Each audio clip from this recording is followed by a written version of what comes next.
सभी साथियों को जय भीम, नमो बुद्धाय, जय भारत। साथियों, सम्मान एक अधिकार में आपका स्वागत है। आज हमारे साथ गाजियाबाद कौशाम्बी, ये देखिए कौशाम्बी गाजियाबाद शहर का नज़ारा है ये। और हमारे साथ सम्मान एक अधिकार पास आज हमारे एक विशेष अधिकारी, स्पेशल कमिश्नर साहब, जिन्होंने पूरे देश के अंदर जो 17 अधिकारी चुने जाते हैं पूरे देश में 140 करोड़ में, उनमें टॉप किया है। और मैं आपका परिचय स्वयं कराऊंगा कमिश्नर साहब से, वो अपनी पूरी जानकारी देंगे। समाज के युवाओं को देश के लिए एक जागरूक मैसेज देना चाहते हैं कमिश्नर साहब। सर, स्वागत है आपका सम्मान एक अधिकार में। और सर, क्या मैसेज है आपका देश के लिए, समाज के लिए, उस पर अपनी बात रखें। आपका बहुत बहुत धन्यवाद। मेरा नाम जैसे आके आप देख रहे हैं सरजीत सिंह खंडसाल। ये खंडसाल जो है सम्राट अशोक का गोत्र भी है और बाई चांस ये खंडसाल गांव का नाम है। जातीय व्यवस्था में मुझे कोई विश्वास बिल्कुल नहीं है। वो इसलिए कि मनुष्य की जाति सिर्फ एक है, वो है मानव, और उसका धर्म एक है, वो है मानव। बाकी जितनी बातें हैं ये जातीय नस्लें जानवरों में होती है, मुर्रा भैंस, साहिवाल बैल, हरियाणवी बैल। इसलिए मनुष्यों में जाति कोई नहीं होती। मनुष्य की जाति मानव है, सभी मानव समान हैं। और बाबा साहब ने हमें इस बात का संदेश बहुत स्पष्ट रूप से दिया है।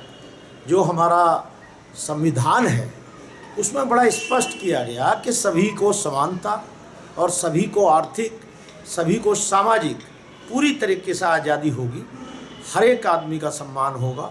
लेकिन मुझे ऐसा लगता है कि संविधान के अंदर जो व्यवस्था की गई थी उस व्यवस्था के बारे में लोग नहीं जानते, और लोग अपने अधिकारों के बारे में भी नहीं जानते, और अपने कर्तव्यों से भी जो है विमुख हो रहे हैं। तो सबसे पहली बात यह है, जो संविधान के अनुसार हमारे मौलिक अधिकार। सबसे पहले अपनी एजुकेशन, आपका परिवार में 2 बेटी मैंने सुना है IAS भी हैं, आप भी कमिश्नर हैं, कौन से पद पर रहे हैं, कहाँ से हैं, ये परिचय दें पहले, उसके बाद। देखिए, मैं 4 यूनिवर्सिटी से पढ़ाई लिखाई किया हूँ। पहली पढ़ाई लिखाई मेरी हुई है GB Pant university of agriculture and technology, Pantnagar, Nainital ji. वहाँ से मैंने BSc honours AG and AH ये डिग्री की है जी। एग्रीकल्चर एंड एनिमल हस्बेंड्री, ये डबल डिग्री कहला सकते हैं जी। लेकिन इस डिग्री के बाद मैं MSc AG कर रहा था, और उसके बाद MSc AG करते हुए कैंपस सिलेक्शन हो गया agriculture finance officer, bank of Baroda ji. तो मैं वहाँ से उसको ज्वाइन कर लिया। और जब मैं घर गया, मेरे भाई साहब प्रधान अध्यापक थे 8वीं क्लास जो स्कूल होते हैं उसके। उन्होंने कहा, तुमने ये क्या किया है, तो गलत किया। मैं चाहता था कि तुम PhD करो और तब जा कर के कोई नौकरी करो। तो मुझे उनकी बात का बहुत प्रभाव मेरे ऊपर पड़ा, और मैं खाना अधूरा ही खाया था, मैं वहाँ से चल दिया। डॉक्टर ध्यानपाल सिंह उस समय वाइस चांसलर थे पंतनगर यूनिवर्सिटी के। तो मैं उनसे जाके मिला कि ऐसे ऐसे मैंने ड्रॉप आउट कर दिया था, मेरा सिलेक्शन हो गया था, लेकिन मेरे घर वाले चाहते हैं कि मैं पढ़ूं। तो उन्होंने कहा, इस सेशन में तो आप आ नहीं सकते, अब तो टाइम निकल गया, आप नेक्स्ट टाइम जो है आ सकते हैं जी, मतलब MSc AG कंटिन्यू कर सकते हैं जी जी। तो मैं 3-4 महीने तक घूमता रहा। उसके बाद कोई ठिकाना नहीं मिला। तो मुझे एक आदमी ने बताया कि हल्द्वानी के अंदर जो MBA डिग्री कॉलेज है उसमें जाके आप एडमिशन ले सकते हो, अपना साल क्यों ख़राब करोगे। तो मैं उसके प्रिंसिपल से मिला, उन्होंने कहा, यस आप कर सकते हो, यहाँ से MA कर सकते हो।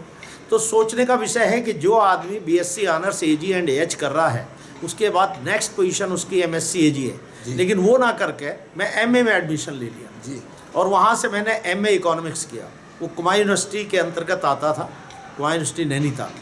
वहाँ से करने के बाद इसी बीच में मेरा उत्तर प्रदेश सरकार में PCS के थ्रू सिलेक्शन हो गया, और सिलेक्शन होने के बाद मेरी पोस्टिंग हुई आगरा। तो वहाँ से मैंने आगरा से LLB किया जी।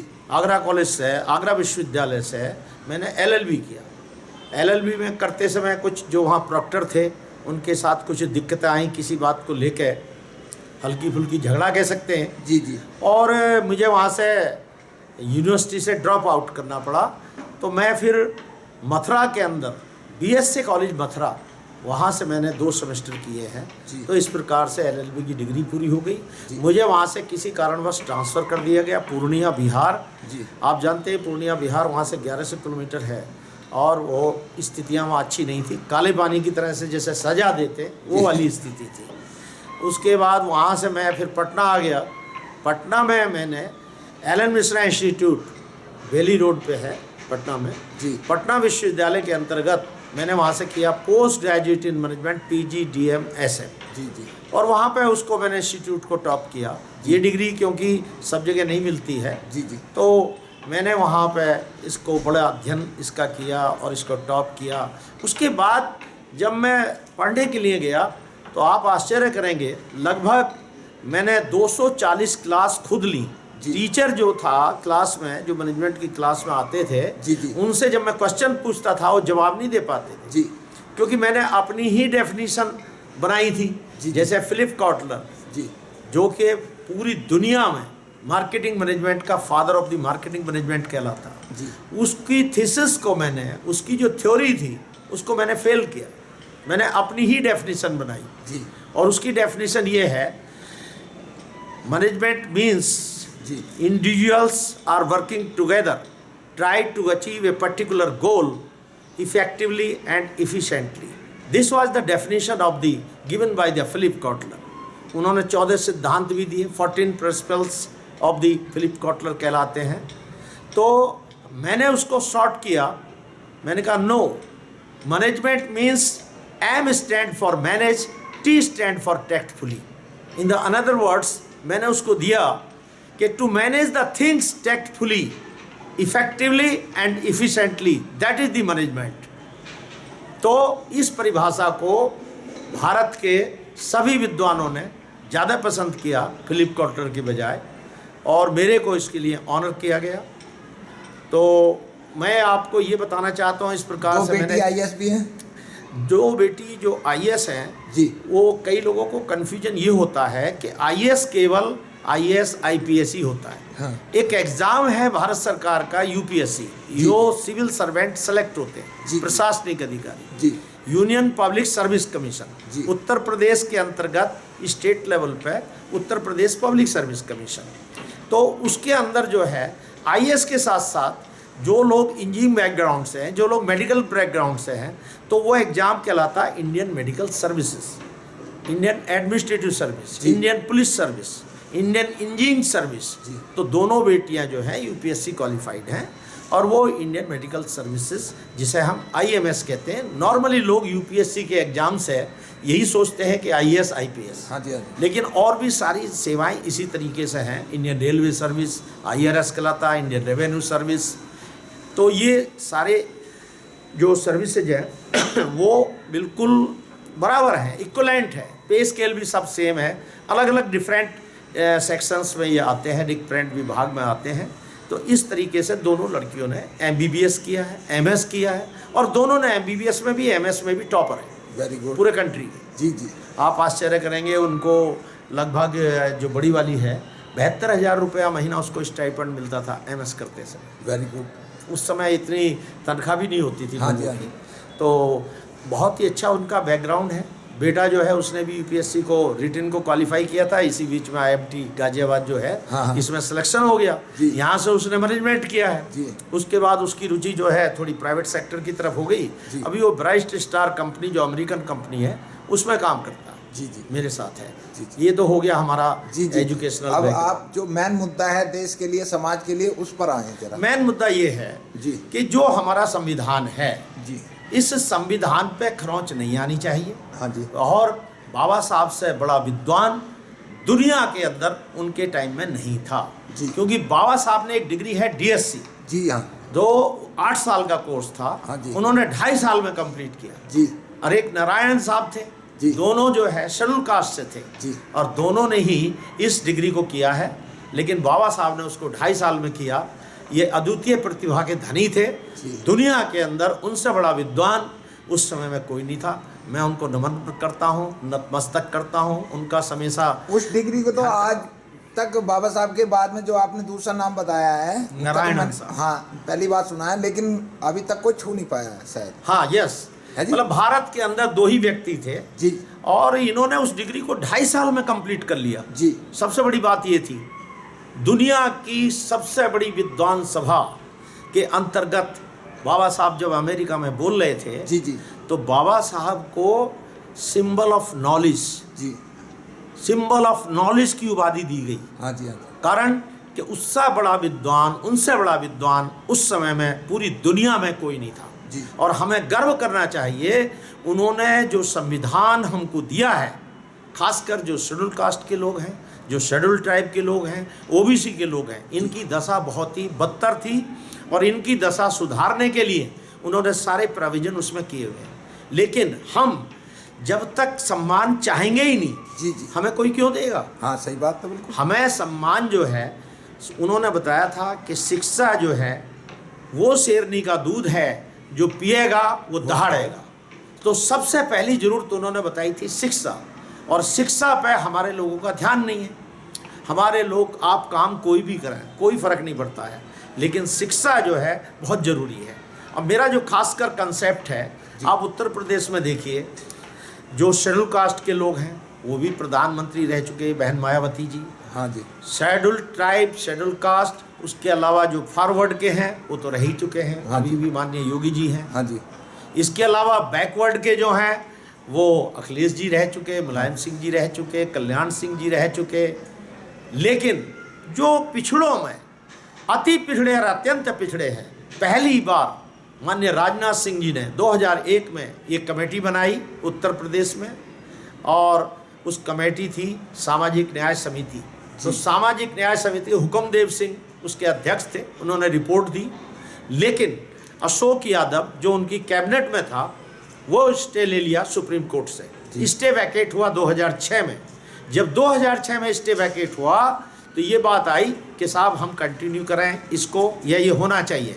तो बहन मायावती जी ने कहा, उनके अपने सॉलिसिटर जनरल होते हैं स्टेट के, उनके माध्यम से सुप्रीम कोर्ट में हलफनामा दिया कि जो पहला सिस्टम है उसी चला जाए। इसीलिए हम लोग उनसे बड़े दुखी हैं इस बात से लेकर कि ये नहीं होना चाहिए था। फिर भी उनकी क्या सोच है नहीं है, मैं नहीं जानता। तो ये दिया, तो आज तक कभी भी अति पिछड़े का व्यक्ति मुख्यमंत्री उत्तर प्रदेश का नहीं बना, जबकि इनकी जनसंख्या उत्तर प्रदेश में ही 40 से, हाँ जी, ये सरकार लगभग 36% पे बनती है। हाँ जी, तो अति पिछड़े ही केवल सरकार बना सकते हैं। हाँ जी, और उसमें बहुत सी जातियाँ मॉमनेंस की भी हैं, माइनॉरिटी की भी हैं, जो एक दस्तकार हैं, हस्तकार हैं, काम कर रहे हैं, बढ़ई है, धोबी है, जुला है, नाई है, ये सब है। तो ये सारे लोग ये पुश्तैनी काम कर रहे थे अपने।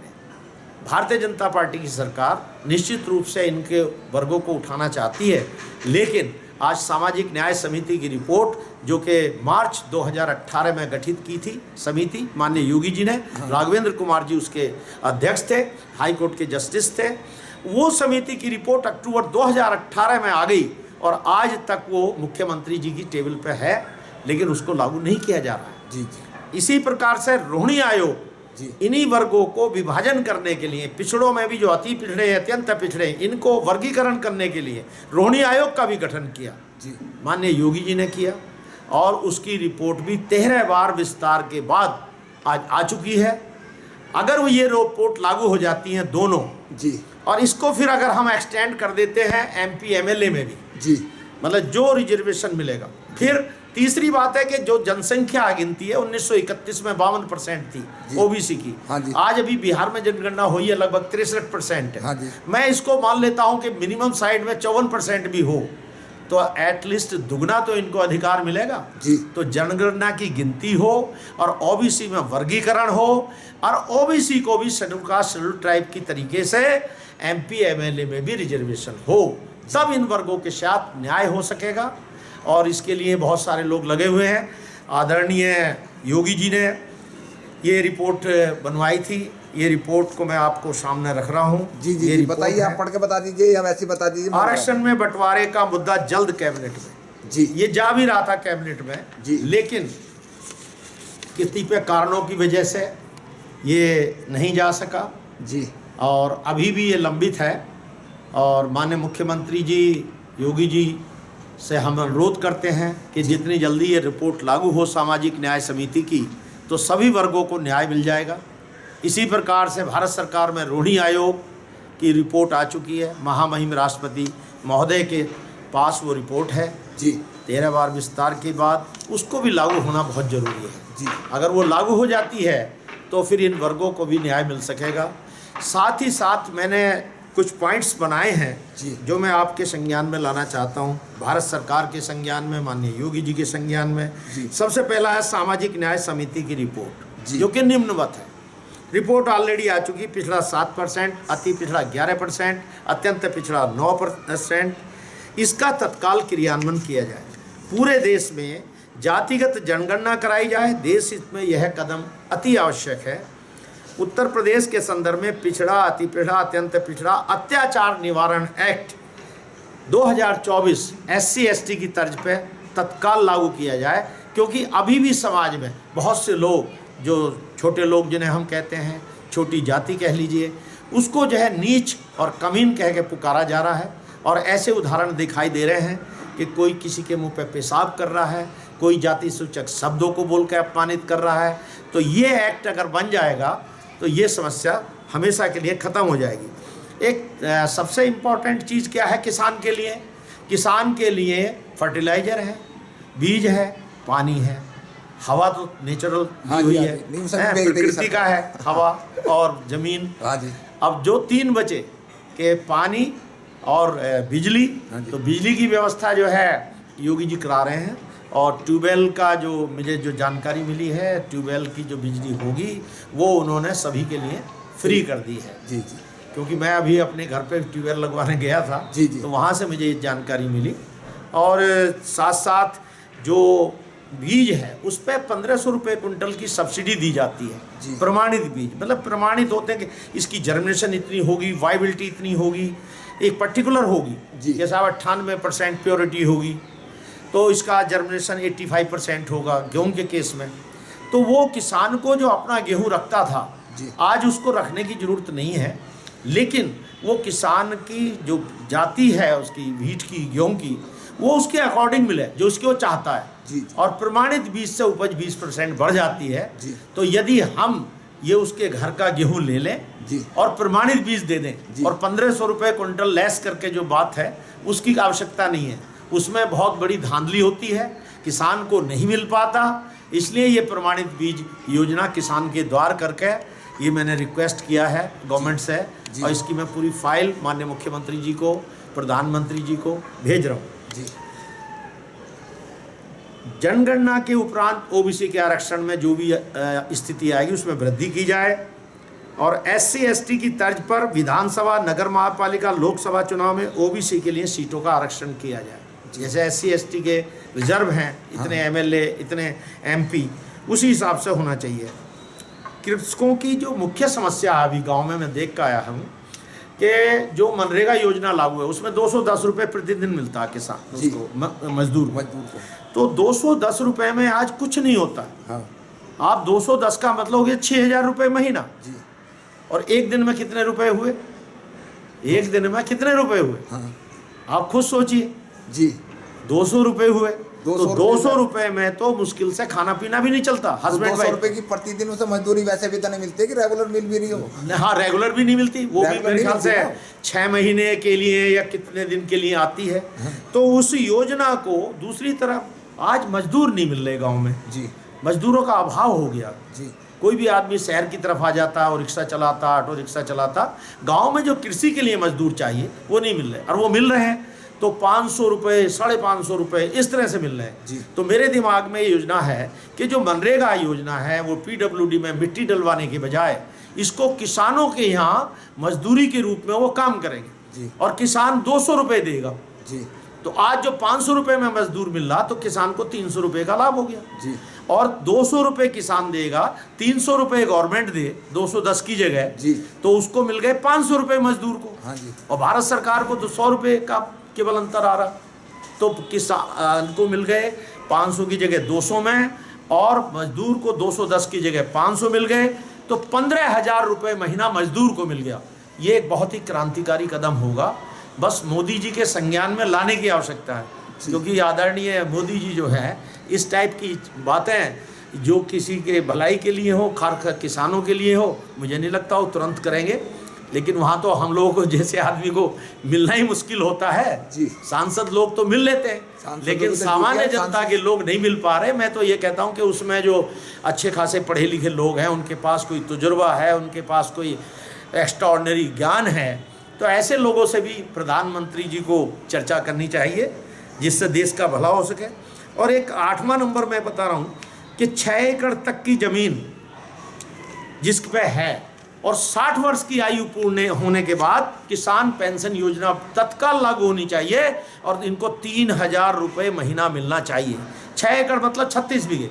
36 बीघे में किसी प्रकार रोटी खा पाता, और ख़ासकर जब वो 60 साल के होते, उनसे काम नहीं होता, तो उनके बच्चे जो है ज़मीन पर कब्जा कर लेते हैं और उनको खाना भी ठीक से नहीं देते। तो कम से कम खाना तो उनसे मिलता रहेगा। नहीं, खाना 36 बीघे जमीन आपने कह दी, 36 बीघे जमीन बहुत होती है। बहुत नहीं होती है। 6 एकड़ जो है जी जी, 6 एकड़ जमीन में केवल आप खा पी सकते हैं जी, और कुछ नहीं कर सकते, क्योंकि लागत इतनी आ रही खेती में। इसलिए मैंने 3,000 रुपये महीना 60 साल के बाद, 3,000 उसकी पत्नी को और 3,000 उस किसान को, तो 6,000 घर में आएगा। तो बच्चे लोग जो हैं खुद ही उनकी सेवा पानी करेंगे। जी जी, ये है जो आज ये दिक्कत आ रही है, वो नहीं आएगी।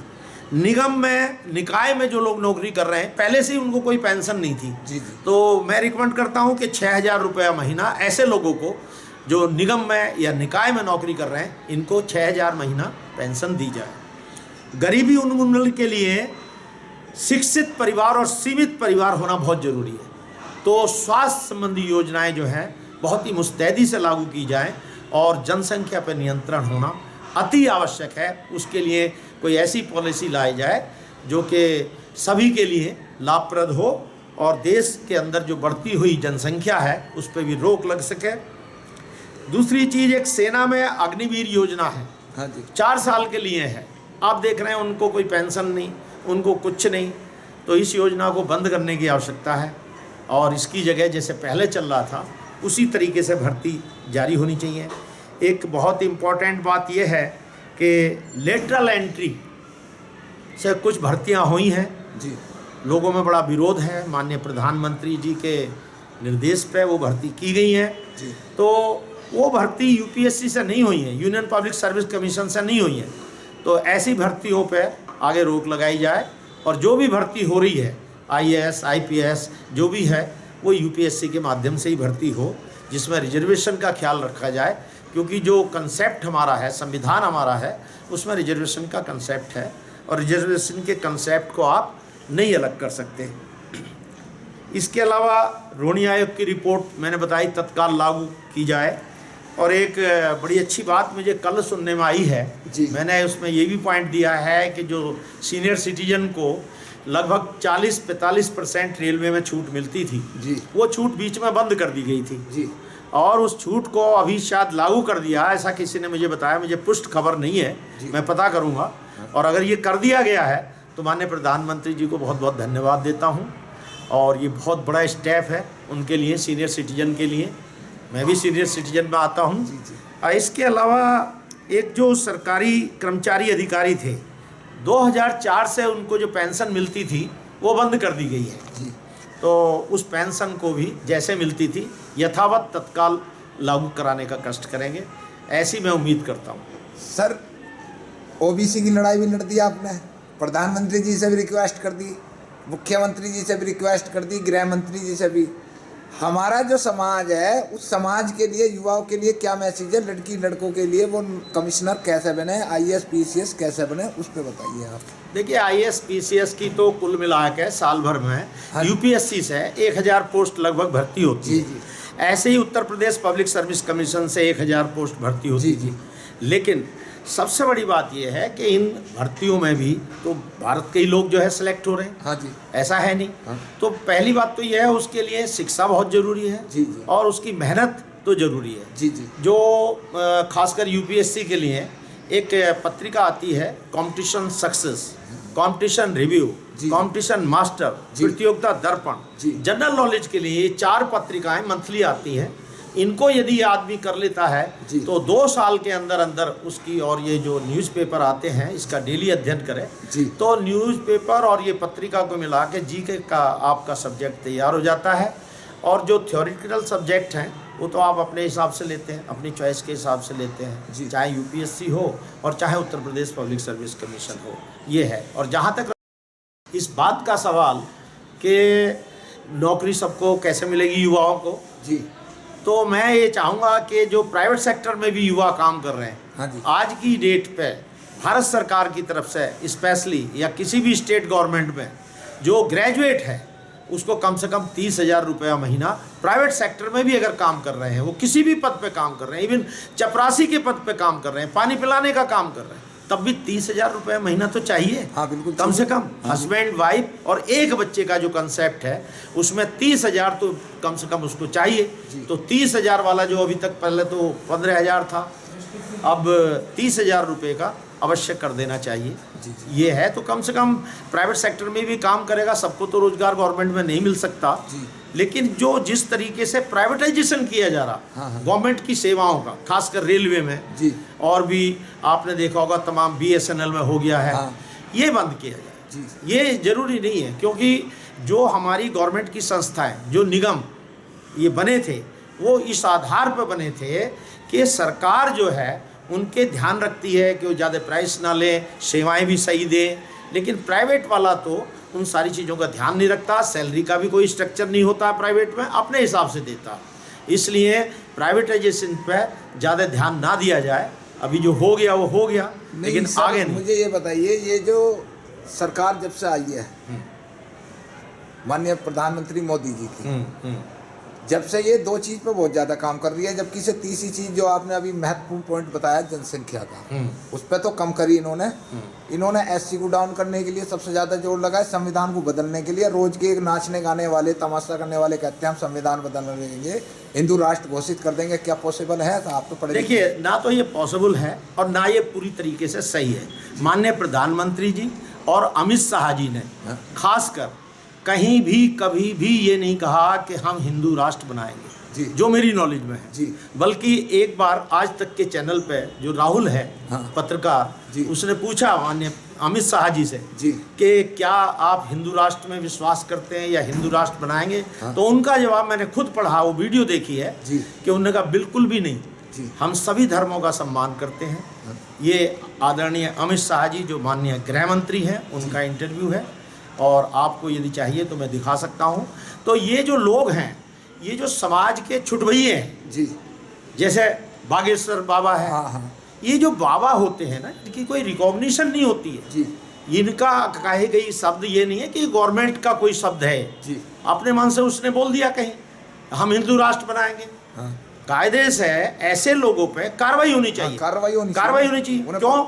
हमारा जो अनुच्छेद 13 है जी, वो संविधान का अनुच्छेद 13 ये कहता है कि जिस दिन से ये लागू हो गया 26 जनवरी 1950 जी, हमारा संविधान लागू हो गया। अब कोई भी ग्रंथ, कोई भी जो पहले हमारे ग्रंथ थे उनसे चल रहा था, देश चल रहा था, अब ये 26 जनवरी 1950 के बाद केवल संविधान से चलेगा जी।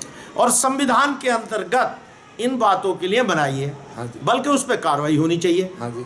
और किसी ने उठाया नहीं मुद्दा, चुनाव आयोग में भी किसी ने उठाया नहीं है, नहीं तो निश्चित रूप से कार्रवाई नहीं। ये चुनाव आयोग में जो कर रहे हैं ये इनके जी, एक चुनाव कराओ, देश के अंदर एक चुनाव कराओ, और अभी 4 राज्यों में सरकार ले आई अपनी बदमाशी से। इसका क्या है? देखिए, आप ये नहीं कह सकते बदमाशी से सरकार ले आए, नेता है क्यों नहीं? आप जो भी कुछ बोले, लेकिन जब सरकार 4 राज्यों में बदमाशी वाली बात है, जो सिस्टम बना हुआ है जी, उससे चुन कर आए लोग, वोट डाले इन लोगों ने, तो आप ये कैसे कह सकते हैं? पूरे देश के, पूरी दुनिया में बंद हो चुका था, हमारे देश में क्यों नहीं बंद हो रहा है? हाँ, ये चीज़ आपका कहना सही है कि जो EVM में उसमें कई शिकायतें पाई गई हैं। हाँ जी। और लगभग मेरे ख्याल से 15,000 शिकायतें अकेले मध्य प्रदेश से आई हैं। हाँ जी। तो इसके लिए रिव्यू पिटीशन जो है शायद लोग डाल रहे हैं और माननीय सुप्रीम कोर्ट जो है हाँ जी, इसको देख रहा है और वो जो भी निर्णय होगा, आपने देखा होगा कि भाई VVPAT वाली भी बात आई थी। हाँ जी। उसमें इन्होंने 10% या कितना था जी, अब कई लोग कहते हैं जी 100% होना चाहिए जी। तो उसमें माननीय सुप्रीम कोर्ट का जो निर्णय होगा वो अंतिम होगा और सबके लिए होगा। जी। आप अपनी शिकायत वहाँ रख सकते हैं। अब बहुत दूसरी बहुत धन्यवाद आपका। साथियों, हमारे साथ कमिश्नर साहब हैं और बहुत अच्छा रहा सम्मान एक अधिकार को टाइम देने के लिए, क्योंकि हमारी जो देश के अंदर लड़ाई है वो सम्मान और अधिकार की लड़ाई है। तो आप सब लोग देखिए, कौशाम्बी के अंदर रहते हैं, मैं दर्शन करा दूं। और मैं आज पहली बार इतनी ऊंची बिल्डिंग पर चढ़ा हूं, क्योंकि मुझे ऊंचाई से डर लगता है। तो बहुत बहुत धन्यवाद आपका सम्मान एक अधिकार को टाइम देने के लिए। नमो बुद्धाय, जय भीम। साथियों, लाइक शेयर कमेंट जरूर करेंगे। कमिश्नर साहब अब जनता के बीच में आने वाले हैं। जय भीम, नमो बुद्धाय।